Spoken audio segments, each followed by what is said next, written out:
Chapter 1. Marcia met Howard Collins at church. Marcia was 35 years old. Howard was 41. Howard lived with his mother in a small house on the south side of the town. Marcia lived with her sister and father in an apartment 3 streets away. Marcia did not work. Her father, George Grant, was ill and never left the apartment. He stayed in bed most of the time and always needed somebody with him. So Marcia stayed at home with her father and only went out when her sister Karin was in the house. The 2 sisters were very different. Marcia was short, with a small round face and short black hair. Karin was 10 years younger. She was tall, had long brown hair and good legs, and a suntan all through the summer. People often said to Marcia, "Your sister is very beautiful." There were always lots of men ready to take Karin out to dinner or to the cinema. But Marcia stayed at home. Karin worked in a shop in the town. When she was at home, she liked to sit up on the roof garden of their apartment building. It was one Sunday in May when Marcia came home with Howard the first time. She took him to see her father. George Grant was in bed. He had gray hair and a gray face. Sometimes he read a book, but mostly he just sat in bed and watched television. "This is Howard, Father," Marcia said. "He works at the hospital, and we met at church. I told you about him last week. Do you remember?" "No," her father said, and he turned his face away, back to his television. He was not interested in new people or his daughter's friends. Just then, Karin came into the room. She wore a white bikini and white shoes. She smiled at Howard. "So you're Howard," she said. "My big sister has got a boyfriend at last." Howard's face went red, and he looked down at his feet. Karin laughed. "Come on up to the roof garden and have some wine. The sun is wonderful this morning." "Oh, Howard began. Marcia looked angrily at her sister. But then she said, "Yes, I must get Father a drink. See you in a minute, Howard. Go up to the roof and talk to Karin." The sun was hot on the roof, and Howard took off his coat. He looked around. There were 3 chairs, a sun umbrella, a sunbed, and a table with 3 glasses and a bottle of wine on it. There were tiles on the floor, and next to the little wall around the edge of the roof, there were some flowers in boxes. This was the garden. "Very nice," said Howard. Karin smiled at him. "We don't see any good-looking men up here," she said. "Sit down and have a drink." Howard's face went red again. He gave a shy little laugh. "Oh, thank you," he said. He tried not to look at Karin's long, suntanned legs, but it was not easy. "I come up here all the time when it's sunny," Karin said. She began to put suntan oil on her arms and legs. Howard watched. Then Marcia arrived, and the 3 of them sat in the sun and drank wine. Marcia looked at Howard with love in her eyes. She did not look at Karin. Karin watched them. Her eyes went from her sister to Howard and back again to her sister. She smiled. It was not a nice smile. Chapter 2. Every Sunday morning after that, Marcia brought Howard home for a glass of wine after church. Howard stopped his car in the street outside the apartment building, and Marcia said, Sound the horn, Howard. Tell Karin we're here, then she can get the wine ready. So Howard gave 3 little toots on his car horn. On sunny days, Karin always came to the wall at the edge of the roof and looked over to wave at them. Then she went to get the wine. She always wore her bikini or a very short skirt. Marcia never wore short skirts or a bikini. My legs are too fat for bikinis, she told Howard. Your legs are very nice, he said shyly. One day in June, Karin asked Howard, "What time do you finish work, Howard?" "About 6 o'clock, he said. "Could you bring me home after work?" Karin said. "My shop's very near the hospital. You drive right past it, and you only live 3 streets away from us." "There's a very good bus," said Marcia quickly. "It stops outside our building." "But the bus is so slow," Karin said. "Please, Howard." Howard looked from one sister to the other. "Oh, well, yes, all right then," he said. "Thank you," Karin said, and gave him a quick kiss. So every evening, Howard drove Karin home. On the first Friday, they were an hour late. When they arrived, Marcia was at the door of the apartment building. "What happened?" she asked. "Why are you so late?" "There was an accident," Karin said. 3 cars, all across the road, on that hill by the cinema, you know. We couldn't get past. We couldn't go back. There were so many cars. Nobody could move." Howard said nothing. It was a long, hot summer that year. Marcia went to church every Sunday morning, and Karin stayed at home with their father. When it was sunny, and it often was, Karin went up to her sunbed on the roof.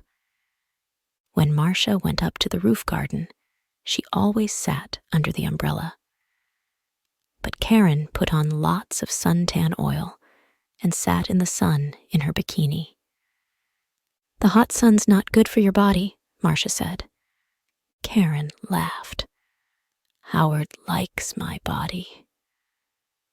"No, he doesn't," Marcia said angrily. "Oh, he does," Karin said. "He's very shy with women, but he always looks at my body very carefully. He does it all the time. Perhaps he wants me to take off." "Stop it, Karin," Marcia said. "Don't say those things." Karin laughed. "What's the matter, big sister? Are you afraid I'm going to take him from you?" Marcia did not answer. Chapter 3. The next Sunday, Howard phoned Marcia early in the morning. I don't feel very well," he said. "I'm not going to church today." "My love, I'm sorry," Marcia said. "Can I phone you when I get home?" "Yes, of course," he said. "I can't phone before 1 o'clock," Marcia said. "I'm going to be late back because there's a meeting after church. Something about Africa, I think." "Oh, yes, I remember," Howard said. But Marcia was wrong. There was no meeting after church that morning. It was the next Sunday. So she left church at the usual time and arrived home at 11:45. First, she went in to see her father, but he was asleep. Then she phoned Howard, but there was no answer. Perhaps he's sleeping, she thought, and his mother doesn't want to answer the phone. She went to her room and put on a long summer skirt. Then she went up to the roof garden. She put her hand on the door to the roof and stopped. The door was half open, and she could hear voices. There was someone with Karin. A man. Howard. Howard. Marcia listened. I feel bad about this, Howard said. We must tell Marcia soon, Karin. No, Karin said quickly. She gave a little laugh. It's our secret, Howard. Only for a little longer, all right? I don't like, he began. But you do love me, Howard, Karin said.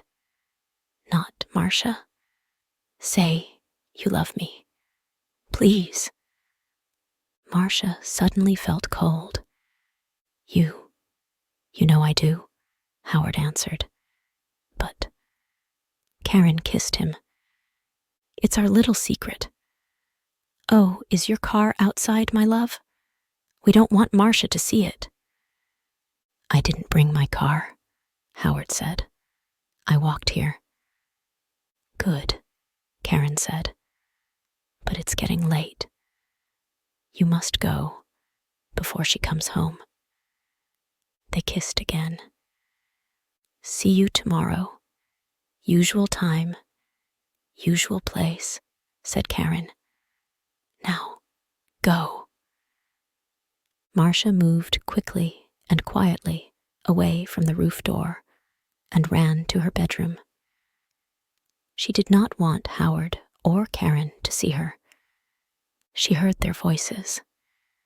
Then the front door of the apartment opened and closed. Howard was gone. Marcia sat on her bed for an hour. Why, she thought. Why does she do it? I stay at home with an old man all the time. I can't go out to work. I can't make new friends. I can't meet new people. I go shopping once a week, and I go to church once a week. That's all. And then I met Howard. When he said, I love you, I was so happy. And now, Karin had everything. Good looks, a job, friends. She was young, she was beautiful. She could have any man. So why Howard? Why? It's not because she wants him, Marcia thought. It's because I love him. It's because she doesn't want me to be happy. But you do love me, Howard, not Marcia? You know I do. Was it true? Did Howard love Karin and not her? No. He saw only the beautiful sun-tanned body. He didn't know her. She's not going to have him, Marcia thought. Chapter 4. Every evening that week, Howard drove Karin home after work, and every evening they got later and later. The next Sunday, Marcia didn't go to church. I've got a bad head, she told Karin. I just phoned Howard and told him, and he's coming here after church as usual. I'm going back to sleep for an hour or two. And she went into her bedroom and shut the door. Later in the morning, when Karin was with their father, Marcia went up to the roof garden. Karin's bottle of suntan oil was on the table, and Marcia smiled. When Karin came up to the roof, Marcia was in her chair, under the umbrella, with a book in her hand. Oh, is your head better? Karin asked. Yes, thanks, Marcia said. Karin wore her bikini, a new yellow one. She opened her bottle of suntan oil. Oh, there's not much here, she said. I must get some more. She began to put some oil on her legs. 20 minutes later, Howard stopped his car in the street below. Up on the roof, Karin and Marcia heard the usual 3 little toots on his car horn. He's here, Karin said excitedly. Your man's here, big sister. And she laughed. Yes, Marcia thought. My man, not yours, Karin. Karin jumped up from her sunbed. She ran to the wall at the edge of the roof to look down and wave to Howard. She had no shoes on, and at the wall, her feet suddenly slipped away from under her. "Ah!" she cried. She fell forward and put out her hands to grab the wall. But the top of the wall was slippery too. Her hands could not hold it and slipped away, off the wall, over the edge. And her body went on too, over the edge of the wall, and down, down, down, down. Before she hit the ground, she knew. Slippery, suntan oil, Marcia.